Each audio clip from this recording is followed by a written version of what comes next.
Travis pulled up in front of the old cabin, ready to prepare everything for the coming weekend. It would be nice to have the rental property again. It had been closed for the last 8 months as the police combed over every square foot for evidence.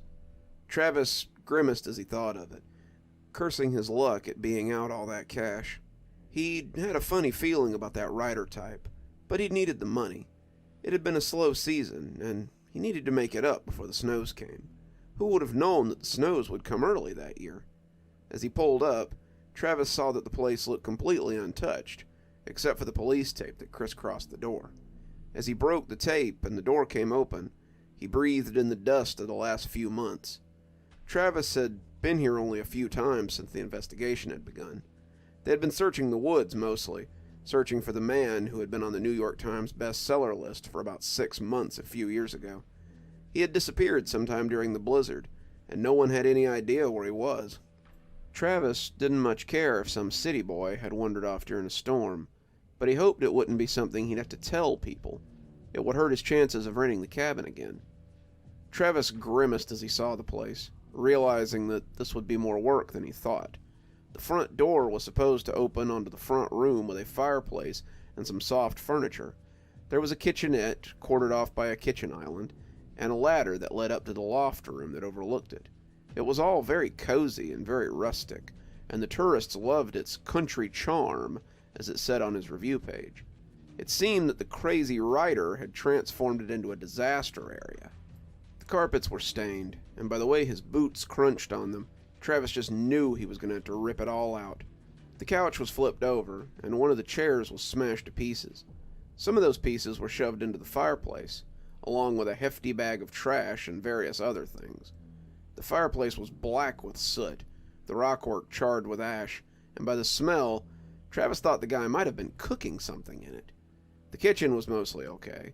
The refrigerator would need to be replaced, and the sink was full of sludge, but he thought the cabinets were intact until he got closer. That was when Travis noticed that every surface on the dark wood had weird runes scribbled into it, and would probably need to be ripped out. The ladder was still there, and as he climbed up to the loft, a smell met him before he got to the room. The walls were scribbled with the same runes and symbols, and the bed was stripped of its bedding and pillow top. That likely explained what had gone into the fireplace, but it didn't explain why this guy had rubbed his excrement all over the bed. The mattress in the frame reeked, and Travis roared in rage as he realized that there was no saving that rustic bed frame, something that had run him about $4,000. He kicked the end table, the drawer popping in, only to slide slowly back out again. He shoved it, angry that it wouldn't go in, but realized something was stuck behind it. Dragging the drawer out, he found a manila envelope that someone had sealed up neatly and stuck in the back of the dresser drawer. He blinked, unsure of what it was. How had the cops not found this? It wasn't even hidden very well, and he would have surely seen it if it had been here before the writer arrived. It could only have been left by his latest tenant, and as he split the seal, he was curious about what he would find inside. Inside was a manuscript of about 120 pages and a salt and pepper mead binder. The front of the manuscript bore the same weird symbols as the cabinets and the walls, and to Travis, they looked like a weird combination of hieroglyphs and Nordic runes. Travis had a little more experience with runes. He'd hung around with some of the Odinists for the 12 months he'd been a guest of Stragview Prison, but the hieroglyphs were only a guess from the mummy movies he'd seen. The journal, however, seemed to be written in English at the start. Before he opened it, he decided to go out on the porch and sit on the swing, wanting to be away from the smell of the cabin. The first page was easy enough to read, the writing clean and clear. November 28th, day 1 of writing. Can't believe I got this cabin for so cheap. Couldn't even get a motel in town for this price. It's the perfect place to start my next book, and I'm excited. I brought my typewriter, the only real way to ply your craft, and I've set up a desk upstairs. From there, I can look over the forests and the mountains beyond. These sights will surely push me on as I write, and I'm hoping to be mostly done by the end of the week. I told my publicist to watch my social media, and I turned my phone off for the week before leaving it in the car. I want no distractions. November 29th, day 2 of writing. Well, if this isn't a surprise. I woke up this morning to find snow flurries. It's not sticking yet, but there's a weird wind blowing out there that makes me glad I brought my coat just in case. I brought the typewriter out onto the porch and was quite happy to be distracted by the falling snow. Even so, I wrote about 20 pages before I turned in for the night. Chapters 1 through 3 are sitting on the nightstand, and I'm pleased as punch about them. Ramsey Reed has found his latest case and has begun to chase the tail of this particular cat burglar. It'll be a great sequel to Ramsey Reed's first adventure. I sat on the porch till dark, listening to the moths as they smacked against the porch light. It's peaceful out here, the quiet night disturbed only by the sound of the snow coming down. I will truly be sad to leave this cabin, as weird as that sounds. I love my little apartment in the city, but out here, amongst the hills and the snow, it's truly spectacular. It's a little strange, though, as far up the mountain as I am, I felt like someone was watching me. Sitting on the porch, drinking tea and enjoying the quiet as I decompress, I could swear I saw something out in the woods around the cabin. It's just a shape, nothing definite, but being out here gives me hills have eyes vibes. I don't own a gun. I hadn't even thought to bring my knife, and when I went inside, I was very happy for the chain on the door. It looked thick and sturdy, and I hoped I wouldn't need it. November 30th, day 3 of writing. I finished another 20 pages today, and I'm glad I brought enough food for the week because I woke up to another surprise. I found the yard covered in snow, my car almost completely covered. The wind had blown it against the door deep enough to keep it from opening without a hard push. There must have been a real blizzard last night, which I seem to have slept through because the snow is easily 3 feet deep as I write this. I'm sitting in the living room watching it come down and wondering how long the power will last. It's holding firm, but I've seen it flicker a few times. I went ahead and had the steaks I'd been saving for Sunday, but if push comes to shove, I can put the rest of the meat in the snow, I guess. Despite the weather, I'm still impressed with how the book is coming. Ramsey has found the trail of his cat burglar, a true thief who's about to escalate in a big way, and soon their confrontation will be at hand. Speaking of confrontations, I saw someone again through the window. It's still in the woods, but it's clearer tonight. The moon came out, turning the falling snow into a field of diamonds, and I can see him at the edge of the woods, just watching the house. No, not the house, not really. He's definitely watching me. When I stare at him, I can feel him staring back. I thought about pulling the ladder up behind me tonight, but opted not to. I was not ready to give in to my paranoia, and the chains on the front door are pretty thick. December 1st, day 4 of writing. I only managed 15 pages today, the snow distracting me as it came down. I'm glad today that I brought the typewriter and this journal, because the power went out about noon. I found a grate under the sink in the kitchen that I can stick in the fireplace, and a big stack of wood out under a tarp out back, so I guess I won't starve. There's no way I can make it out to my little car. It's almost completely buried in the snow now.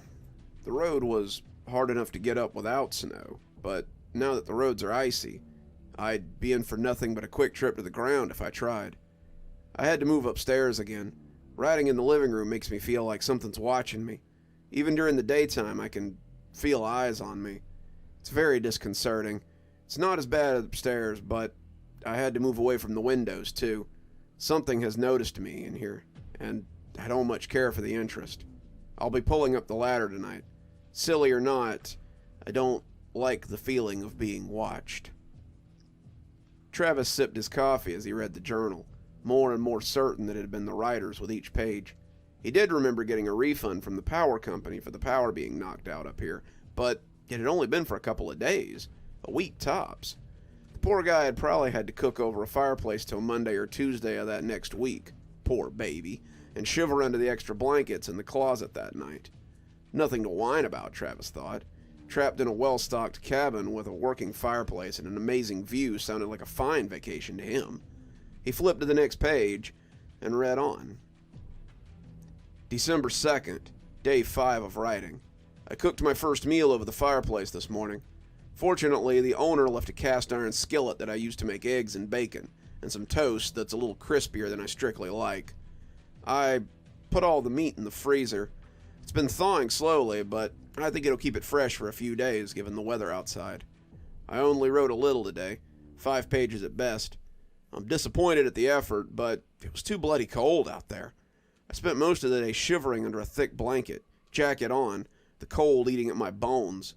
I stoked the fire, but it didn't seem enough.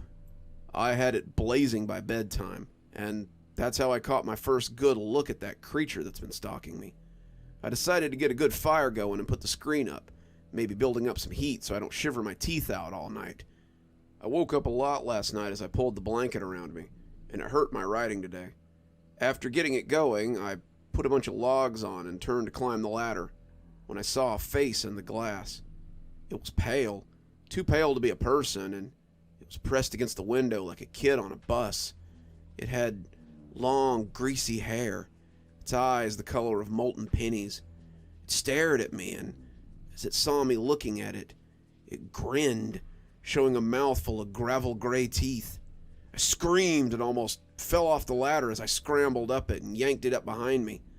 I sat on the floor after I got there, the firelight making shadows jump and jitter on the wall. In those lights, I could still see his face as he smooshed it against the glass. The thing could see me too. I knew it, and I pulled the covers off the bed and brought them around me as I sat watching it. As I write this, I've been looking up to peek at it, but my eyes are getting kind of heavy. I don't know how much longer I'll be awake to keep watch. Travis saw a long smear of graphite on the page and figured he lost the fight not long after. The tale was troubling, but Travis felt sure that his door would hold against if anyone tried to come in on the guy. He'd built those doors to hold up against bears when the cabin was empty. The doors were still there, too, so unless the writer had been dumb enough to let the thing in, he'd be safe until the snow melted. The snow had actually melted some the following Tuesday, before dumping another 5 feet on them over the coming weeks. The writer could have left by Wednesday at the least, so where had he gone? Travis read on, becoming intrigued by the mystery here. December 3rd. Can't really call this a day of writing. I didn't write a single page, not so much as a sentence. He was gone when I woke up, but I moved all the wood into the kitchen just the same. The whole time I could feel something watching me from the tree line, and I wished I had a gun. It's weird to write that sentence, but much less accept it as a statement of fact. I've always been staunchly opposed to guns, never so much as fired one, but I think I might be ready to rethink my stance after this. As I transferred the wood inside, I found something on the wood around the back door that made me think he'd been hanging around the house longer than just last night. The wood is marked with swirls and runes. The runes don't look like anything I've seen in fantasy books. These runes are angry, pagan-looking. I'm not even sure what he carved them with. The way they've been done makes me think he dug them out with his fingernails. It took up a lot of time inspecting them, and it distracted me from the feeling of being watched. The more I looked at them, the more they seemed to move and squirm. The story they told was something I couldn't decipher, but I could almost believe that, given enough time, I could have made some sense of them. The next thing I knew, the sun was setting, and I'd been looking at the wood for 8 hours. He came back again that night. I stoked the fire, but I scrambled into the loft without looking at the window. As I write, I can see him peeking in. His pale face is hard to hide, and I know he knows I can see him. I can almost believe that he's naked. I know he can't be. It's freezing out there, but I can see his bare shoulders and hands with no gloves on them. They're sitting against the window like pale starfish, and the fingers are just as pale as the moon. I'm wrapped in the blanket again, and the shivering makes my writing so uneven. What if this storm never ends? What if I'm stuck here all winter? What if I'm stuck here forever? December 4th, day 6 of writing. I managed 2 pages today, but I don't know how much more I'll be able to do. The story just won't come anymore. When I sit down and write it, I feel like such a fraud. It makes it difficult to string the words together. Am I even the same man who wrote Ramsey Reed's story? I'm devoid of ideas. I'm a hack. I can't keep writing this story. Better to turn it over to someone else. I don't deserve to write this story. I shouldn't have come here. This was a mistake. Frost talked about the bleakness of the forest and the harsh beauty of nature, but I thought it would help inspire me to continue this series. Instead, it's just shown me what a hopeless fake I am. Fake. Fake. Freak. Freak. Freak. Freak. Freak. Freak. Freak. He had filled the rest of the page with the word fake or some misspelling of it. Travis could see that some of them had nearly gone through the page. By the date, he had written this Monday night, so tomorrow's entry, if there was one, would probably be him leaving and heading back to Kashmir. He'd feel like a real horse's ass as the weather rattled down and be on his way, though clearly that hadn't happened if the cops were still looking for him. Travis turned the page, and what he read made him blink. There was indeed another entry, but not what he had expected. December 5th. The snow is back and in force. It's blowing a proper blizzard out there, and all the windows are covered in frost. It does stop me from seeing the man, but it's also a little scary. I'm wondering when this will end, but I still can't see any end in sight. The snow's up to the door now, completely covering the porch. I can look through the front window and only see the top of the glass pane. I'm running out of food. I was supposed to leave this morning, placed clean, key under the mat, but I can't get out either door. I could climb out the loft window, but I'd still have to walk down the mountain. That seems like a bad idea in this blizzard. Luckily, I moved the wood inside, 'cause I'd have to tunnel out in order to get it now. The fire's burning, keeping some of the chill out, but it does little to turn the frost away from the windows. Despite the cold, he came back tonight. I could see him pressing his face against the top of the window, and I'm hiding under the covers as I write. It's all been a bit too much today. Travis furrowed his brow. That was wrong. The storm had ended Sunday, and the snow had been mostly melted by Tuesday morning. The temperature had been in the low 40s, unseasonably warm for the time of year, and the snow had stayed away until next week. There should have been no snow to hold him up. What was he talking about? Travis flipped to the next page, but the next 3 days were little more than footnotes. Until the 9th, that was. December 6th. Burned the last of the wood. Food running low. Cold creeping in. December 7th. So cold. Food running low. Burned the bedspread and the pillow top. It made a lot of smoke, but not much heat. I have another day's worth of food at best. The snow has to end, or I'll die up here. December 8th. Food is gone. Wood's gone. Smashed up the chair and burned it. No hope. No hope. December 9th. This may be my last testament, or my suicide note, or whatever you want to call it. I don't have much of a choice. I have to leave and try to walk down the mountain.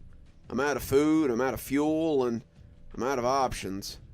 I have to walk down the mountain to get some help. It's about a 5-mile hike through the snow, and I've taken all the provisions I can find. Water, the last of the food, which is 2 granola bars and a pack of trail mix, tube of toothpaste for emergencies, and those are my only supplies. I got my jacket and 2 pairs of pants on. If I don't come back, I hope someone finds this and looks for me come spring. Travis expected that would be the end, but there was more. A surprising amount of more. As he flipped through the pages, he could see that almost the whole book was full, though some of it were those weird scribbles he'd seen on the wall. The writer had apparently lived through the hike and come back to tell the tale, but Travis wasn't sure it was just him who had come back. The writing from here on was rougher, less neat, and he thought maybe something had happened on that hike. As he read on, he discovered that he was right. December something. I don't know how long I was in the snow, but somehow I'm back in the cabin. I woke up in the loft, lying on the floor without my backpack. I didn't dream the descent from the mountain. I can still remember it so vividly.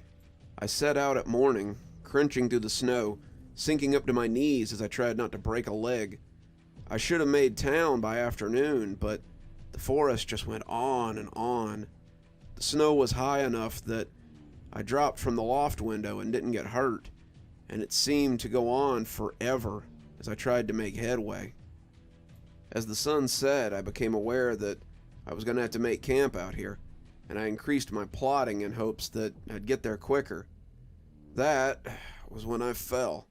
Suddenly the snow was moving under me, and I was falling off the mountain in a jumble of arms and legs. I went above and then under, like a wave trying to hang on to its rider, and I blacked out before I came to a stop. I didn't expect I would ever wake up, just freeze to death like Jack Torrance at the end of The Shining, but I was not so fortunate. Someone found me. I woke up under the moonlight, and he was standing over me. He wasn't pale like I had thought.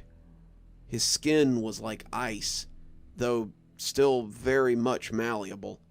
He was naked, as I had thought, but he lacked definition. He had no genitals, no nipples, no tone to his body or features other than his face. He was like a mannequin made of ice, and when he leaned down, I thought he was going to kill me. When he touched my forehead, and a lance of cold agony shot through me. I wished he had. I blacked out again, and when I woke up, I was here. It's getting dark, but I'm not cold anymore. I guess I'll just get some rest. First day of writing.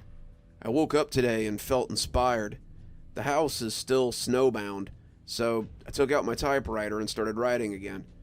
I tried to write Ramsey's story as I'd done before, but the words don't seem important. There's a new story now, something different. It's about something older, something that lives in the woods, something that only comes with the snow. I started writing, but the words didn't look right. The words aren't right. The words aren't his words. I threw the typewriter into the snow and started writing by hand. Whatever that thing did when it touched me, it taught me how to write to him and tell the story that he wanted me to. It taught me how to write those weird scribbles that are over the back door, and now I can properly tell his story. Second day of writing. I'll use the old words here, just in case I happen to lose these new words. I wrote 50 pages last night, by hand. I haven't written that much by hand since high school, when Mr. Kimbler insisted that all our essays and dissertations be done by hand. If you speak the speak of the bard, then you must speak from the hand, not from the tapping of so many keys, he would so often say. I get it now. The human language, the language I once wrote in, cannot convey this story. People do not have words for the places and things he has shown me. The old words tell about things we cannot dream of, places and creatures and ideas so foreign that a sea slug at the bottom of the ocean might as well try to understand a car and how it works. I've been writing all day, writing all night, and I don't even think I'm a quarter of the way done. This may be the greatest work of my life. This may be the thing that ultimately destroys me. Third day of writing. I talked to the creature last night. I was writing, the pages really stacking up, when I heard someone knock at the door.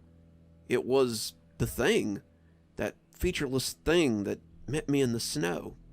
He had a deer slung over one shoulder, a huge and bleeding buck, and when he came in, he threw it on the floor and just looked at me. I guess he didn't see any of the fear or uncertainty he'd seen before, because he asked me how my work was proceeding. He didn't say it like that, not necessarily, but I understood what he meant, and I nodded, showing him the pages. He said the deer was for me, and I realized that I hadn't eaten anything in 2 days. As I ate the deer, raw and oozing, he told me about him, the master we now both serve. I suppose I serve him. I seem to be serving him with every scrape of my pen, and to say otherwise would be false. He told me of his time, he told me of his home, and he told me of his enemies. I asked who he was, but he never gave me a name, and when he laughed, it sounded like glaciers colliding. You know him, Harold. He's chosen you, taken you as his chronicler, and if you don't know him by now, then he will surely destroy you before you can. We talked all night, and he left as the sun rose.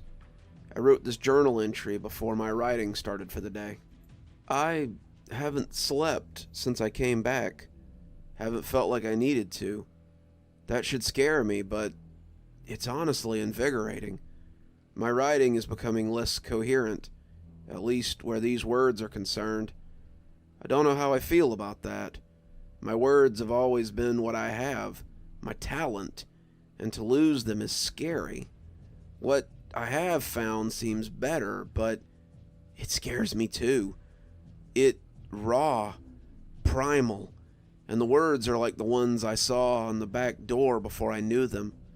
I kind of want to go see what they are, but the house is almost completely under the snow now.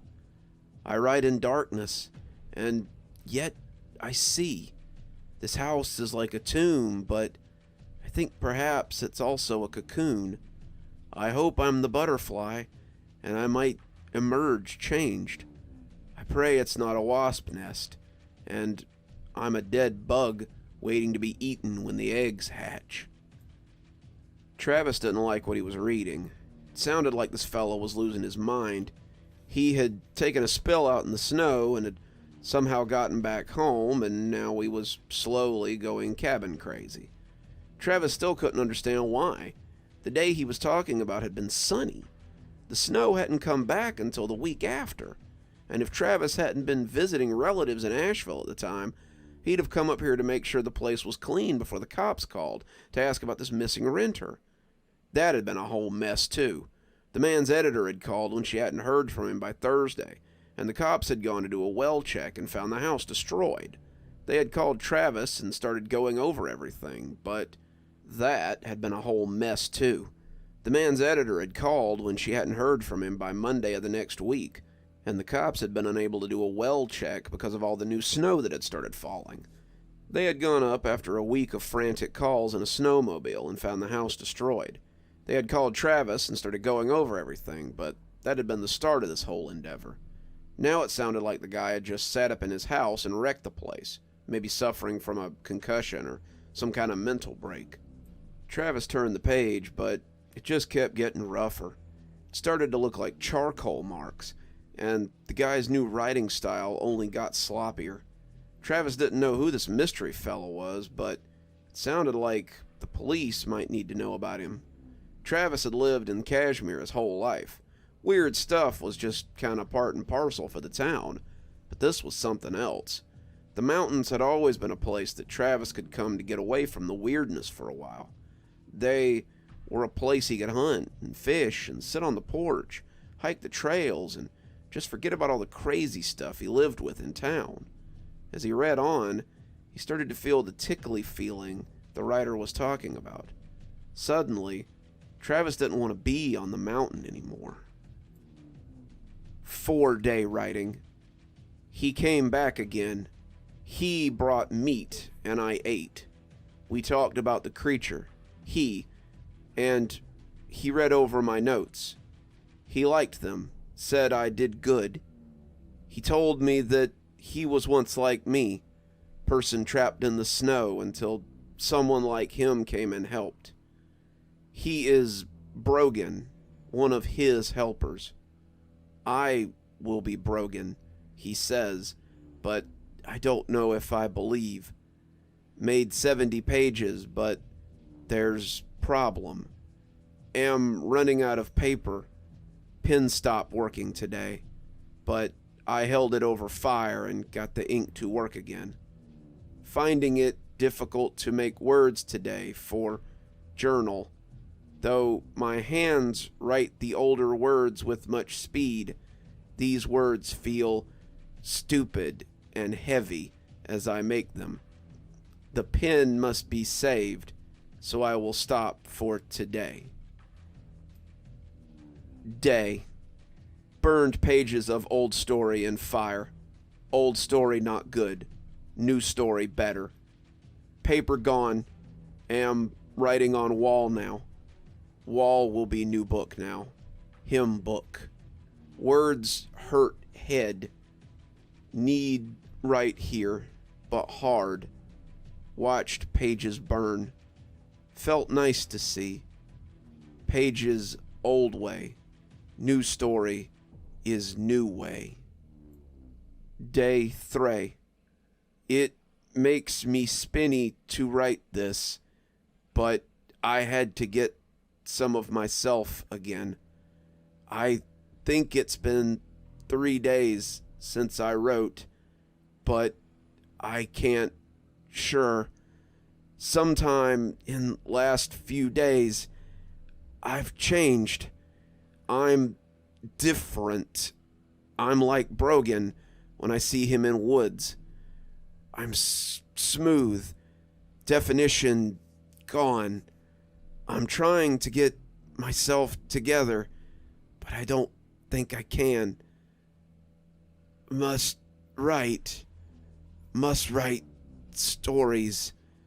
Must stop old words. Last entry. I'm in the bathroom, and I don't know how long door will hold. Earlier today, cut myself on pen as I wrote. I just did it again, and it clears my head some. Something came last night. It saw what I done and liked it. I'm bleeding pretty bad from my other hand, but I need to keep enough wits to write this down. He rode a horse and carried a sword. His eyes are fire, his skin green metal. Brogan say he is him, Green Man. That now I go with them. I don't think I can say stop. I want go, but I want not. I will hide this somewhere for someone to find. If find, take to police. Let know what happened. I go with Green. Travis jumped as he caught sight of something in his peripheral vision. He'd been so enthralled by the last few entries that the thing had damn near snuck up on him.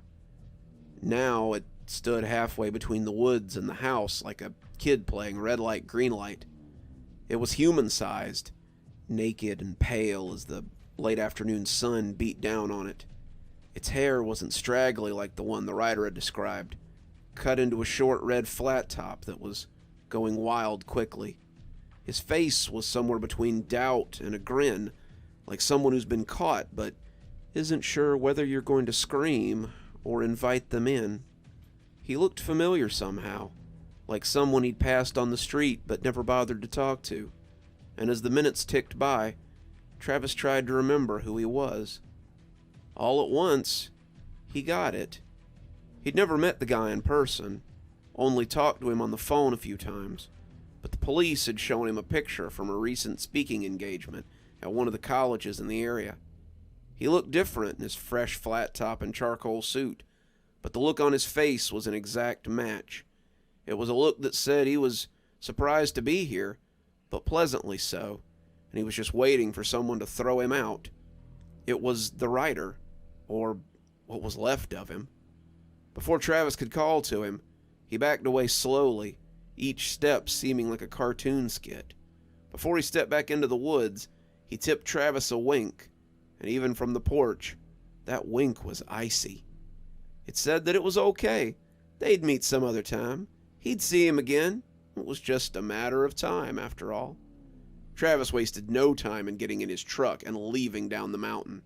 He would drop this journal off to the cops so they could start searching the woods again.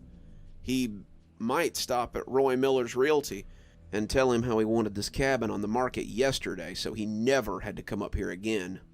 Hell, he might even stop at that new clinic in town, Dr. Winter's Forgetful Something, and see if they had any appointments available.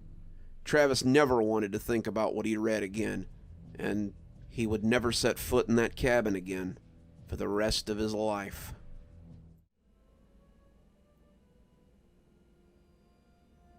Good evening, everyone. It's me, Dr. Plague. Thank you so much for joining me for tonight's story.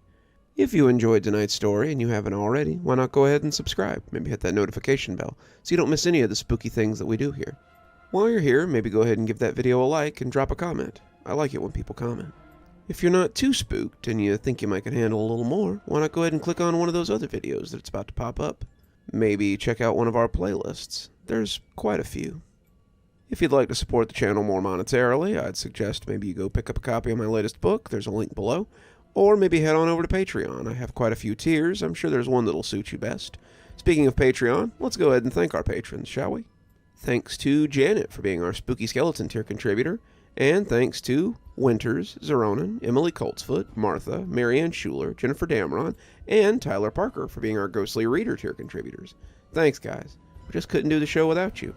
If you're a fan of my books, I always recommend go ahead and join that Ghostly Reader tier.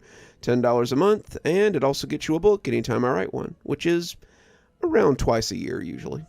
And as always, thanks for stopping by. Dr. Plague, signing off. Have a wonderful evening.